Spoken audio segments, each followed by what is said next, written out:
The thoroughbred is a magnificent animal, bred for speed, bred to compete, the sport of kings.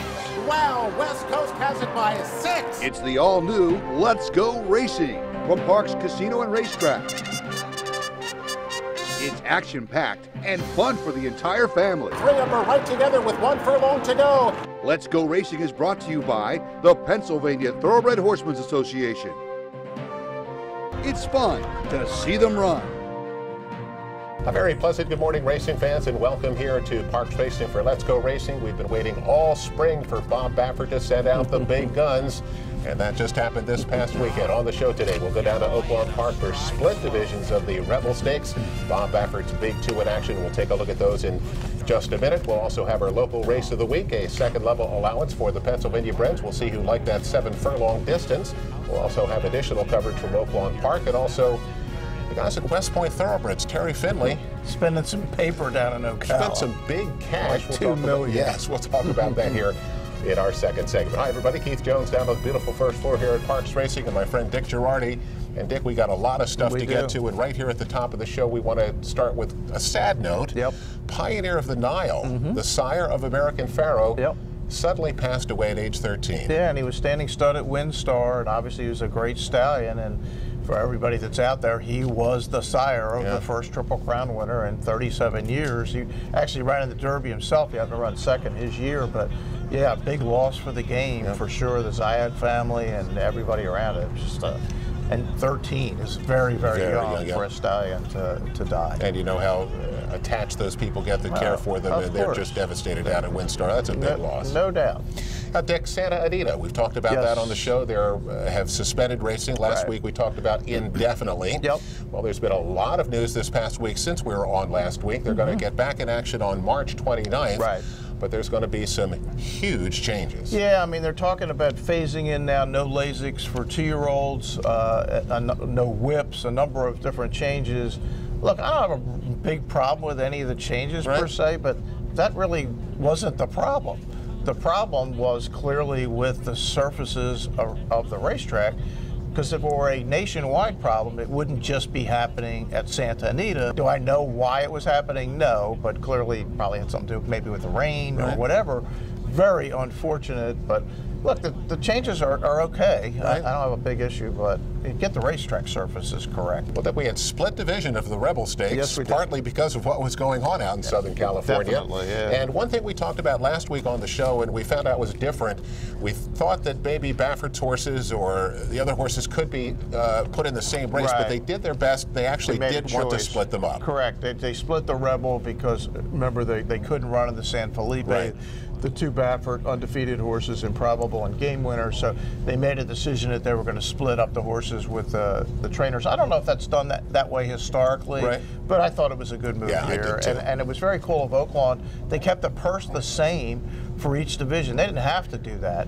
Churchill gave the horses fewer points. It was like 37.5 instead of 50 for the winner. I'm not sure I thought that made any sense, but whatever. That was their decision to make. But yeah, it was just great to see the Baffert horses, who are 1-2 on all the Derby lists, finally back in action. Well, let's see how they made out. Let's start with the 2-year-old champion. He was in the second division. They went 1 mile and 1/16. It was a $750,000 purse. Game Winner, who's the son of Candy Ride, goes off at 1-2. Dick, in his 2-year-old season, he was 4 for 4 with 3 Grade 1 wins, so tough to fault much what he did last year. Yeah, there's nothing to fault. And his last win was the Breeders' Cup Juvenile, when he kind of dominated what I thought, what has turned out to be not a particularly strong group, but, you know, 4 for 4 is 4 for 4. The issue is that this wasn't the race Baffert was playing for. He hadn't trained him to this race. He had to change. It was a week later. And then he shipped nothing that they planned for, so never good. Yep, and he talked about the fact that he didn't expect him to be at 100%. The second choice, number 6, Omaha Beach, is 4-1 for Dick Mandela. He's the son of Warfront. Now, Dick, in his 2-year-old season, he lost a bunch of tough photos on the grass.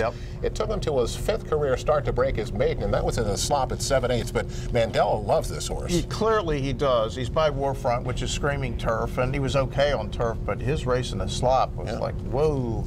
And he was pointed for this race. He wasn't going to run in the San Felipe, Omaha Beach, so Mandela had a plan to get there. And he was 5-1 right before post time, and then somebody must have thrown a boatload of money on him, because he ended up going off at 4. And I know you might have had a couple wasn't dollars. happy with that. I wasn't real happy either. I might have had a couple dollars on it too. Well, Dick, the Oaklawn stretch is kind of short. Yes, it is. You think it might matter? This is an awesome stretch run. Oh, here's the call. They're off. Good start. Omaha Beach caught a flyer and goes to the front from Market King and Jersey Agenda. Our Brain Trust is taken back off those three. Then comes Parsimony and Game Winner, who came away well, and he's mid-pack. Kazaranga is next. Then goes Laughing Fox, and at the back of the pack is the stretch-running Gunmetal Gray. To the backstretch in the 59th running of the Rebel, and Market King is the trailer, is the leader. He has taken over the lead from Omaha Beach, who continues pumped up early. Market King a half length in front of Omaha Beach in second. Jersey Agenda is bracketed by Parsimony, the gray at the rail, and Our Brain Trust just outside. Those two are two from the front. Game Winner is still mid-pack. At the half-mile pole, he's got 4.5 lengths to make up, and he's in the clear for Joel Rosario. Then comes Captain Von Trapp. Laughing Fox is 5 off the lead. To the outside, Kazaranga, Gunmetal Gray still trails, and Omaha Beach makes his move. Omaha Beach a length in front of Market King. Then comes Game Winner, and here comes Game Winner up after Omaha Beach. These two go to the quarter pole, 1-2. Omaha Beach 3/4 of a length from Game Winner, who is pushed along now by Joel Rosario. Here's Captain Von Trapp running a good race. He's up into third. They run to the top of the stretch. Omaha Beach is in front. He has a 2-length lead on Game Winner, who has to go right now. Omaha Beach past mid-stretch. Now a length and a half. Game Winner trying to gun him down on the money, and Rosario says it's game time. Here's game time outside Omaha Beach. Game Winner, Omaha Beach right together in Omaha Beach. I think he turned him away. Well, a terrific stretch battle here. Omaha Beach, Mike Smith, who's won so many races for Bob Baffert, is on Omaha Beach. He gets him to the line in front. Game Winner actually kind of won the head, Bob, but was just not quite far enough up there to get the nod in the photo. So Omaha Beach gets it done, pays $10.80 to win. Game Winner runs a great second, and Dick, that short stretch probably did pay a factor here in the result. Yeah, you can't say for certain Game Winner would have gone by, but he sure looked like he did have the momentum. Maybe another few strides he would have gotten there. But a super game race by Omaha Beach, who was attending the pace, got away without any pressure. I mean, he was really good. And Game Winner was great. Yeah, absolutely. Given the fact that that was his first start out, he got beat, but he lost nothing in my mind. 96 buyer. At some point, they're going to have to go a little fast. The third horse was 8 1/4 lengths back. That tells you how good the first two finishers were. Dick, if there's a time to bet against these big horses, this is it, because you know this isn't the goal. So and Game Winner, take a shot. Right, Game Winner's then has gone back to Santa Anita, and he will stay there to run in the Santa Anita Derby next. Well, Dick, let's get to our Ask the President segment this week. We have Sal has not been on the past couple of weeks, but this week he's going to talk about the program that we're so proud of here for Turning for Home. Absolutely. So doesn't get any better than that. Here's more with our friend Sal DeBunda. We see these beautiful athletes, as I call them at the beginning of the program, and they really are spectacular. But essentially, a horse races for maybe 5 years. Is that right? Very young. You usually start at 2. If they get, some are still running at 9 or 10, but very few. I mean, it's about 5 years, and that's always been a problem as an owner. What do we do with them when they basically past their useful race life, but they're still going to live to 25?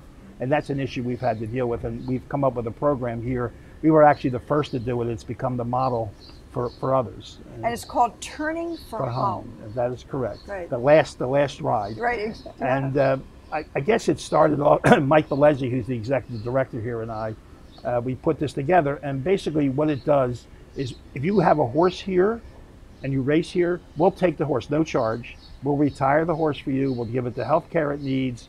We will find a home for it in all different kinds of, they could be companion horses, jumpers, hunters, all sorts of different fields. We've now almost at 2,500 horses have been saved in the 10 years we've been in existence. All of that money for that does not come from the state. There's no subsidy. It comes from the owners. Every time we race, a portion of their purse goes to support this program. The PTHA puts up money, the track puts up money, the jockeys put up money, the breeders put up money, and certain owners, besides the amount they do pay, make contributions if they won a big race or something like that. So we totally support that with our own money. These are great athletes who have given to us joy and purses. and we feel we should find a way for them to retire. We do take them back if they don't, wherever we send them to our farms, we send them back, so we take care of them for life. So you're talking about making a commitment from the beginning of the horse's life through its racing career through the end of its life. Yep, that's correct. Thanks to Pat Shiraki and Sal DeBunda, and have them back again on the show, of course, real soon. Time to head to our first break. We come back here on Let's Go Racing. Big cash. You love spending big cash on 2-year-olds. I definitely do. Yeah. I just don't have the cash, but I like what other people do. Be right back after this. Racehorses are pampered, treated with care, and loved. Nothing is more important than their health and their safety. We do right by them, and they do right by us. The hard-working folks who proudly earn our living in Pennsylvania's horse racing and breeding industries. Horse racing is a lot of fun. But it's so much more. It provides tens of thousands of jobs. Jobs, and billions in economic impact each year. All across the Commonwealth. Horse racing in Pennsylvania. It's a winner. What does Chapman's 7 locations and 10 car brands mean to you? It means a huge selection of quality pre-owned vehicles, all makes and models, many one-owner low mileage certified with miles of factory warranty remaining. Safety checked, meticulously detailed, and each come with a free Carfax report so you can buy with complete confidence at any Chapman Auto store near you. Or shop online anytime at ChapmanPreowned.com. If our emblem is not on your car or truck, you probably did pay too much. Welcome back, everyone, to Parks Racing for Let's Go Racing. Time for our feature segment this week. It's brought to you by our friends at Chapman Auto Group. Unless our emblem is on the back of your car or truck, you probably paid too much. And Dave, on the program throughout the years, we've talked about these sales. And our friend Bruce was down at another sale in Florida. And, of course, Terry Finley from West Point Thoroughbreds loves to get involved in this stuff. He does. How about spending $2 million, $2 million on a 2-year-old son of Tappet? Yeah, well, if you're going to go to the breeding, Tappet is a good place to be. It's a 2-year-old in training. Bruce was at the sale. And Terry, they dropped the hammer at $2 million for this son of Tappet. There's more with the big cash. A clear signal to the market that we're players and we want to play at the top end, and our partners want to play at the top end. So you put all those things together, and you got to come to a great sale like this, and you got to put your hand up, and you got to be the last hand that's up, especially with the really, really exciting prospects. And we think we got a good number of those. We wish them well. Absolutely. Well, let's get to more racing action back down to Oaklawn for the other division of the Rebel Stakes. This actually was the first one. Again, 1 mile to 1/16, 750 is the purse. And his other big horse, Baffert's other big horse, is Improbable. Now, he's a son of City Zip, which kind of says sprint. It does. He goes off at 2 to 5. He is also unbeaten here. Now, Dick, he hasn't been off yet. Again, this is his first start of the year, but there's some people that say that Baffert thinks this is his most talented one. Well, I would say this, just watching the workouts of the 2 horses, I liked Improbable more than I liked Game Winner. Not that I didn't like Game Winner, but I thought he looked a little more ready to run his best race.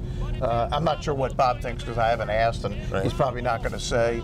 This is the same group, of course, that had Justify last year, Windstar, China Horse Club, etc. Second choice is number 8, Galilean, who goes off at 7 to 2, a son of Uncle Mo, and he's out of the Jerry Hollendorfer barn. Dickey has been beating up on the Calbreds and putting up some decent numbers. Decent numbers. He's in high 80s, but this is not the Calbreds in this contest. Let's get the call of the other division of the Rebel Stakes. They're off. Galilean, a stride slow. Classy John, long-range Toddy, and now a quickly recovering Galilean. Extra Hope is at the rail. Improbable will be 4 wide at the first turn. Then Easy Shot, and the early trailer is 9th Street. To the backstretch they run with long-range Toddy narrowly in front, but Classy John is going to go claim the front, and here's Classy John to take it over. John Court lets him go on long-range Toddy, who will now sit second, but not for long because here comes Galilean to claim second, and he's a length from the front. Extra Hope has moved off the rail, and that will land Improbable 4 wide, probably on the second turn as well. And here's an early move from Mike Smith and Extra Hope to go all the way up to challenge. And at the half-mile marker in the 59th, Rebel Extra Hope is heads apart for the lead with Galilean and Classy John. Improbable will be 4 wide on both turns. Long-range Toddy stays at the rail. Then Easy Shot in 9th Street. Many chances, 3 3 furlongs from the money. Extra Hope has now taken the lead. He's a half a head in front of Classy John. Galilean is only a neck behind. Improbable is ready to roll if he's good enough, and here he comes. Improbable 3 wide. The 3 of them line up at the top of the stretch. Galilean nearest the rail. Improbable in the center. Extra Hope is between horses, and Improbable slingshots to the front. Improbable now a length and a half in front. Long Range Toddy is running a very big one in the center of the track. Improbable, Long Range Toddy trying to gun him down. Improbable, here's Long Range Toddy. Well, Dick, when the day started, what do you think the odds would be that both of Bob Baffert's big horses would lose? 1 to a million. My goodness. And here comes number 2, Long Range Toddy at 8-1. Trainer Steve Asmussen, no stranger to winning big races. Rallies to win it by a neck pace, $18.80 to win. Improbable does get second. Galilean was third. Dick, break down this division. What was this? Yeah, look, beautiful ride by John Court. Long Range Toddy got best buyer by 11 points. Not sure where the race came from, but we often see 3-year-olds improve, and he had the race of his life. Look, I thought Improbable ran well. I mean, it looked like a cinch. He was 5 wide the whole way. I mean, Drayden Van Dyke rode him like you're supposed to ride a 2 to 5 shot. Took the lead. I thought he was going to draw off win by 5. I'm not sure whether he, A, got tired, B, got confused, or is by City Zip and doesn't want to go so far. I don't know any of those answers, but I would say it's his first race. Exactly. He wasn't being pointed for this race, all the things we talked about. With Game Winner, so let's see the next one, which will be back at Oaklawn for the Arkansas Derby. Bob is going to bring Improbable back to Arkansas. That'll be fun to see. Well, Dick, let's get to our local race of the week. And this came from Saturday afternoon, 7/8. The Pennsylvania Breds in a second level allowance for a purse of $41,000. Number 7, Midnight Poker. The choice here at 2-1 for trainer John Service. He starts his 40-year-old season. He has not been out since the end of July. So he's been off for a long time. And John winning at a mere 28% clip so far here at Parks in 2019. He did show some talent there in his 3-year-old season. The second choice is number 1A, Gert Boys. Is a stone-cold late runner. He's Marcus Aletta, Frankie Pennington. He was a $20,000 claim recently, and he has fired in all 3 races since the claim. Yeah, you're thinking there's a little speed in here. Maybe it's going to set up nicely for the 1A, but we'll see in a minute. Yes, we will. 7/8. Here's the call. It's Midnight Poker. Coming to the top of the stretch, Midnight Poker extends the lead to 2.5 lengths. DT Goody trying to sustain a bit and now getting off the inside. JW's Tricky Mischief still in with a chance on the outside. And Gert Boys has found his best stride down on the far outside. Midnight Poker tested now by DT Goody, and DT Goody runs right by. DT Goody has taken the lead. Midnight Poker drops back. Gert Boys on the outside, but DT Goody draws out late. Well, Midnight Poker showed good speed, but Dick 7/8 in that long layoff, just a little bit too much. How about number 3, DT Goody? 9-2 for trader Joe Taylor. Luis Castro on board, rallied to win it, pay $11.80 to win. Now, this also was a recent claim, and Dick, Joe Taylor does an excellent job with horses that he claims. No doubt. Second off the claim, was in for 30, ran a good second, and now dropping back in distance a little bit. And you love those 7/8 for these horses dropping back in distance. I was on Down the Stretch, as I am every Saturday morning on Sirius XM 93 at 11 for the Park segment, 11 to 11:10. And if you were listening last week, you got DT Goody as one of my picks for the day. That is an excellent so make call sure there, you, Mr. Make Girardi. sure you tune in at 11 this morning. Well, let's get back to Oaklawn Park for more national coverage. Part of the big Rebel Day was a terrific race for the older fillies and mares, the Azeri. It's a Grade 2 race, that same 1 mile at 1/16 distance. And Dick, this attracted a terrific field. I'll say, we got last year's Del Cap winner and Elate, her first start in 2019, and last year's Cotillion winner, Midnight Bijou, in her second start of the year. Cotillion winner? Do I use the little... Only time Monomoy Girl did not win all year, even though she finished first, but we've been through all that, the DQ. Now, Dick, Elate is even money here for Bill Mott. She was a multiple Grade 1 winner as a 3-year-old. 4-year-old season, she only made 2 starts. Yeah, she ran that wild, remember that wild stretch finish with Abel Tasman? There was the objection, and everybody was upset about all kind of things, and Abel Tasman was never the same, and Elate never made it back to the races. So yeah, I'm not sure exactly what the deal was, but boy, what a talent she is. Yeah, well, you mentioned Midnight Bisou. Yes. She's 6-5, and Shamrock Rose is also in here, and she's that terrific Pennsylvania bred that won the Filly and Mare Sprint. She did, and she won that thing by a head at 25-1. Got her an Eclipse Award. Came out off the bench, ran just okay in the Hurricane Birdie, but trying to close the Gulfstream is never good. Now going a little longer, what she's done before. And Midnight Bisou, frankly, I wasn't thrilled with her race in Houston when she won, but Steve often gets them going, so they're going to be ready for the big races. Vegas Airy Stakes, here's the call. Tappa continues to lead. Now it's only 3/4 of a length to Shamrock Rose, who's second. A similar margin to Elate. She's now 3rd and 2 from the front. On the front end, Tappa's back in front by 1.5 lengths. Midnight Bisou is the first one to come under pressure. She's at the rail in 4th and 2.5 off the lead. Eskimo Kisses is the trailer, and they run to the top of the stretch. Here's Shamrock Rose to put ahead in front of Tappa. Elate is only 1.25 from the lead. Midnight Bisou has 3 lengths to make up. Shamrock Rose rolls off the top of the turn and leads. Midnight Bisou trying to split horses. Elate to the outside. Shamrock Rose. A final furlong to get. Midnight Bisou drives through at the rail, and here she comes. Midnight Bisou, Elate into second. Well, Dick, as you mentioned, Midnight Bisou kind of struggled to win that race in Houston. Did have to rally into a slow pace that day, but did get up. But boy, did she look good here coming on. Boy. Angling inside with the late run. And who's this jockey? Oh, it's Mike Smith again. Pays $4.40 to win. And Dick, Midnight Bisou is one of the best fillies and mares in the country. Yeah, she'll certainly be a major factor. Monomoy Girls in training. She should be coming out soon. The late first race off the bench was fine. And I thought Shamrock Rose ran really well, too. Yep. This was a 99 buyer. It was actually slower time than the other mile of 16th races, but it was boosted up because the pace was so slow. They just figured, the buyer people figured there's no way this race could have been, you know, it was slow because of the pace. Right. But yeah, these are 3 very legitimate horses. Well, Dick, let's get to our next week. Back here on Let's Go Racing, we have our Turning for Home Horse of the Week, our weekly awards, and more action to take a look at. We'll be right back after this. The Pennsylvania Thoroughbred Horsemen's Association is the advocate for Parks Racing's horsemen and has worked hard to secure better lives for the hundreds of trainers and their families that work in the thoroughbred racing industry. Our horsemen benefit from medical coverage, trainer pension plans, and increased purses. Thanks to these horsemen, racing at Parks is the very best, providing entertainment for you and the entire family. The Pennsylvania Horsemen are proud to be part of the community and introduce a new generation of fans to the sport of kings. He's a winner. He's a champion.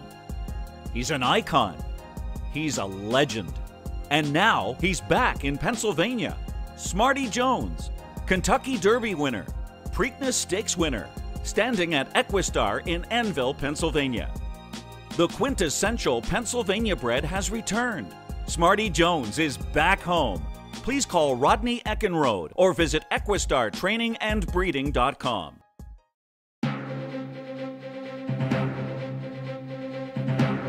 Welcome back, everyone, to Parks Racing for Let's Go Racing, and it's time for our Turning for Home Horse of the Week. Of course, it's brought to you by the good folks at Turning for Home, their website, turningforhome.org. And here's our friend Danielle Montgomery with our Turning for Home Horse of the Week. This week's Turning for Home Horse of the Week is the very special chestnut mare, Miss Tiago. She entered Turning for Home in November of 2017 after a 27-race career resulting in 2 wins and earnings of over $50,000. She has since had some well-deserved time off and rest and recuperation at Safe Haven Equine in Percy, Pennsylvania. She has been found to have a ton of athletic talent, but it was when she began interacting with the handicapped farm visitors that her astounding nature was truly discovered. It really takes a special kind of horse to connect to those with special needs such as anxiety, fear, physical limitations, or lack of control over dramatic movements and speech patterns. Miss Tiago has self-appointed herself the position to take these charges under her wing. She has helped those with special needs feel at ease and confident around horses, which will hopefully translate into confidence in their everyday lives. This is Danielle Montgomery with the PTHA's Turning for Home. And of course, our thanks to Danielle, and continue to hope that that program continues to do as well as it has. And Turning for Home also sponsors our Jockey and Trainer of the Week. Our Jockey of the Week, Roberto Rosado, turned the riding triple here on Saturday afternoon. And Dick, don't look now. Yes. But you know who's second in the trainer standings? I don't. How about our friend Scott Lake? Oh, you know what? Scott is that's good for him. Look out. Another country heard from. His barn is heating up. The Hall of Famer been heard from. Won more races here than anybody ever. Our man Scott Lake, our trainer of the week. He had 3 wins on the Monday program. Dick, let's get to Gulfstream Park. Their big race of the day was the Grade 2 Inside Information. The fillies and mares going 7/8. Number 6, Tecalita, the 9-5 choice for trainer Michael Matz. Yes, thank you. And does not get it done here. You could have had this one at 11-1. Number 2, America's Tale, got a great trip, and she's going to come on to win. Yeah, coulda, shoulda, didn't. The last one was on the turf, which was no good. All the dirt races are sensational. One at the fairgrounds, good numbers. Yeah, you're right. 11-1. Why didn't we have them? Where were we? What were we doing? $24.40 to win a Grade 2 winner. Dick, Eye on Racing, we have some good stuff this week. How about the Louisiana Derby and the Sunland Derby? Yeah, I'll say the Louisiana Derby is going to give us a horse who's certainly in the top 5, right? The War of Will. Yep. For Mark Cassey is as good. Mark had a chance a couple of years ago, but this horse is very live. Yep. And Sunland is always one of our favorite places to go. War of Will's going to try to sweep the races down. Yep. And Mucho Gusto with out at Sunland for our guy Bob Baffert. Yes, sir. And the Fairgrounds Oaks, which is the race horse for the fillies. Serengeti Empress, who looked great in her 3-year-old debut, is back again. She's a need the lead, and when she gets it, she can beat almost anybody. Well, Dick, let's head to our final break news and notes. And well, with horse racing, something a little March Madness. Yes, indeed. We both like some March Madness. We do. We'll talk about that right after this. Looking to join the thrill and excitement of thoroughbred racehorse ownership? Pewter Stable can get you started. With more than 25 years of experience under the leadership of Greg and Kate DeMasi, Pewter Stable is one of the industry's leaders in racing partnerships, winning hundreds of races and millions of dollars at racetracks all over the Mid-Atlantic, including New York. No markup, no management fees makes our partnerships unique and affordable. We are Pewter Stables. Welcome back, everyone, to Parks Racing for Let's Go Racing. The final segment, it's news and notes. And of course, it's brought to you by the folks at Pewter Stable. Log on to the website, pewterstable.com. Get hooked up with Kate DeMasi and become an owner today. He's Bruce Casella, Dick Girardi, Keith Jones. And Dick, this coming week, we have the Horseman's Banquet, where we'll get the announcement for the Pennsylvania Horse of the Year for 2018. And one of the major contenders has to be Aztec Sense. No question. 4 for 4 here at Parks. Won 3 stakes, including the PA Champions Day stakes on PA Derby Day. Beat a good field, too. Was really impressive doing it. 8 for 8 on the season for our friend Joe Bessaker. Yeah, he's nominated in the older horse category, and then if you win that category, then you're involved for Horse of the Year. And he got my vote. We don't know who won yet. The banquet will be Wednesday at Celebrations, where all the different awards. And I wrote about Aztec Sense this week for Let'sGoRacingParks.com. And Joe Bessaker, remember, claimed the horse for $12.5. Yeah. And he was 2 for 23 at the time. I said, Joe, what did you see? And he just said, there were some things I liked. And he became a star after that. Just an amazing story. And now he's hurt, but they think maybe he can come back to be determined. But check out the story on Aztec Sense on Let'sGoRacingParks.com. Dick, March Madness. Everybody fills out their brackets. Who you got? Gonzaga. Yeah, forget it. It's probably online somewhere. It was in Tuesday's Daily News. But yeah, Gonzaga. There's 2 teams I root for. Yes. North Carolina and anybody who's playing Duke. Yeah, that I know. I love those Carolina fans. We'll see you next week right here on Let's Go Racing.